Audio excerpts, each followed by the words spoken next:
Messieurs, dames, bonjour à tous, soyez les bienvenus dans cette nouvelle vidéo YouTube. Si vous ne me connaissez pas, je m'appelle Raphaël Forgue, j'ai 25 ans et je travaille actuellement à temps plein pour le Comité International Olympique. Ça fait plus de 10 ans que je publie des vidéos sur YouTube et 3 que je fais énormément de photos, notamment dans le sport. Si mon travail vous intéresse, jetez un œil à mon Instagram, c'est là que vous trouverez l'ensemble de mes images. Aujourd'hui, je vais répondre à une question qu'on me pose constamment, comment gagner sa vie en faisant de la photo de sport.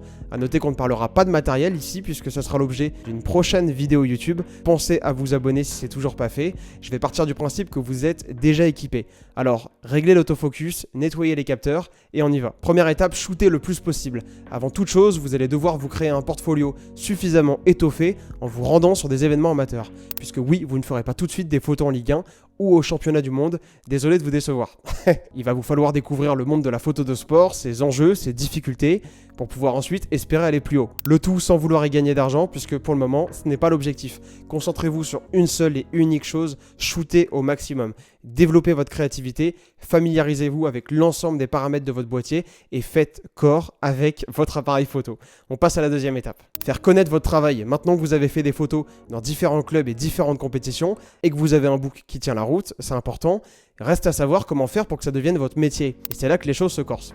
Parce qu'évidemment, des personnes qui souhaitent devenir photographes dans le milieu du sport, il en existe des milliers, si ce n'est pas des millions. Vous allez devoir vous distinguer par la qualité de votre travail et par votre investissement. Et j'entends par investissement la quantité d'efforts que vous allez mettre pour décrocher vos premiers contrats. Vous l'avez compris, la deuxième étape va donc consister à vous faire connaître à la fois sur le terrain, directement auprès des clubs, des fédérations, par du bouche à oreille ou évidemment sur les réseaux sociaux. Et oui, tous les moyens sont bons pour nouer des contacts, présenter votre travail, tisser de nouvelles relations professionnelles et ainsi vous faire connaître des bonnes personnes.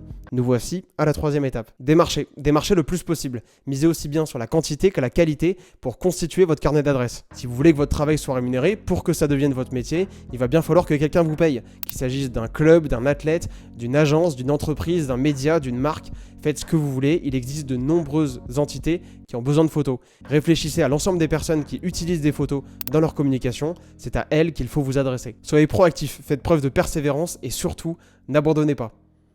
Et c'est là que les choses se corsent. Encore, comme pour n'importe quel métier qui s'exerce en freelance, être photographe sportif demande du temps et de la patience. Vous ne réussirez pas à gagner votre vie du jour au lendemain.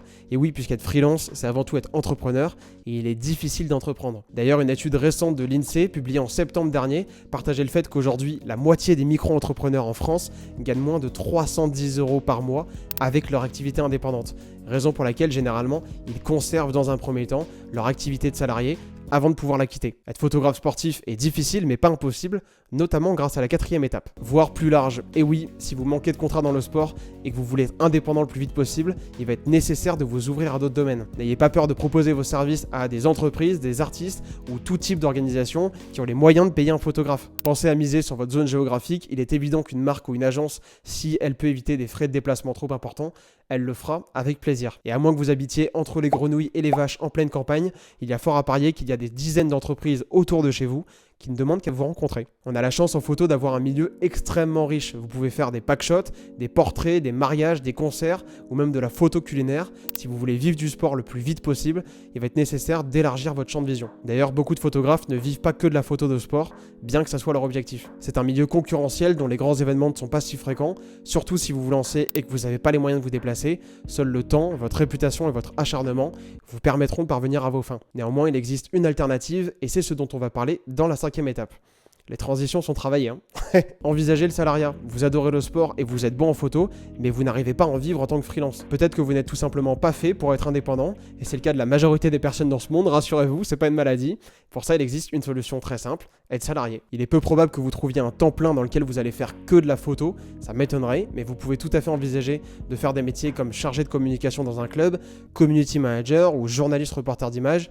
Tous ces métiers incluent de l'image à différents niveaux et différentes échelles, évidemment. Ça dépend de la fiche de poste, mais à travers ces métiers-là, vous pourriez être amené à faire de la photo de sport et donc exploiter votre passion. Dans tous les cas, il va vous falloir accepter de ne pas faire que ce que vous avez envie de faire.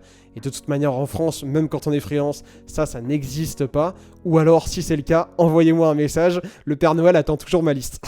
Pour conclure, maintenant que vous avez toutes ces informations, je vous propose qu'on revienne ensemble sur les 5 étapes que je vous ai partagées. Première étape, shootez le plus possible. Créez-vous un book portfolio. Deuxième étape, faire connaître votre travail autour de vous ou sur les réseaux sociaux. Troisième étape, démarcher autant que possible. Allez voir les clubs, les médias, les entreprises. Quatrième étape, voire plus large. Accepter d'être indépendant en ne faisant pas que du sport. Cinquième étape, être salarié. J'espère que cette vidéo vous a été utile et vous a permis d'y voir plus clair sur la réalité du métier de photographe sportif. Je rappelle si besoin que ce n'est que ma vision, mon interprétation et que j'ai certainement oublié des choses. Donc si vous avez envie de me critiquer ou me jeter des tomates dans les commentaires, donnez-vous-en un cœur joie, ça augmentera les statistiques. Pour les autres, on se retrouve bientôt dans une nouvelle vidéo YouTube. Salut!